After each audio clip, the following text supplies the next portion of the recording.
Dashing director Puri Jagannadh direct చేసిన జ్యోతిలక్ష్మి సినిమాకు production మొత్తం చూసుకుంది హీరోయిన్ చార్మి. ఆ టైంలో తానేంటో, ఆ జాబ్లో తను ఎంతవరకు నెంబర్ 1 అనిపించుకోగలదో అనే టార్గెట్తో తెగ కష్టపడిపోయింది. అన్ని తానే చూసుకుని వార్తల్లో నిలిచింది. ఇప్పుడు మళ్ళీ మరోసారి కొత్త అవతారంలో చార్మి రెచ్చిపోతుంది. పూరి కనెక్ట్స్ ఇన్ఛార్జిగా రోగ్ సినిమా పబ్లిసిటీ వ్యవహారాలు టేకప్ చేసింది. ఆ సినిమాకు సంబంధించిన వార్తలు నిత్యం హోరెత్తిపోవాలని టార్గెట్ పెట్టుకుందట చార్మి. ఆ మేరకు పక్కా ప్లానింగ్తో డైలీ ప్రెస్ రిలీజ్ చేసుకుంటూ వస్తుంది. వీలైనంత వరకు అన్ని మీడియాల్లో నిత్యం రోగ్ వార్తలు కనిపించాలనేది చార్మి టార్గెట్ అట. ఆమె తరపున PR వ్యవహారాలు చూసేవారు ఇప్పుడు ఇదే పని మీద ఉన్నారు. సినిమాలో క్యారెక్టర్స్ తగ్గిపోయాక మెల్లగా ఐటమ్ సాంగ్స్ చేసింది ఈ భామ.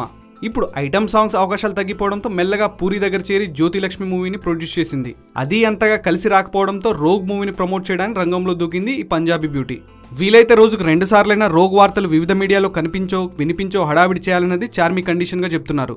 అంటే ప్రొడక్షనే కాదు, పబ్లిసిటీ ఫీల్డ్లోనూ కూడా తాను దున్నేయగలనని ప్రూవ్ చేసే ఆలోచనలో ఉందన్నమాట చార్మి. ఏమిటో యాక్టింగ్ సెట్ కాలేదు, ప్రొడక్షన్ సెట్ కాలేదు, ఈ పూరి కనెక్ట్స్ జాబ్ అయినా సెట్ అవుతుందో లేదో చూడాలి. సినిమాని బాగా ప్రమోట్ చేసి పూరికి మరింత దగ్గర అవ్వాలని భావిస్తుందట చార్మి.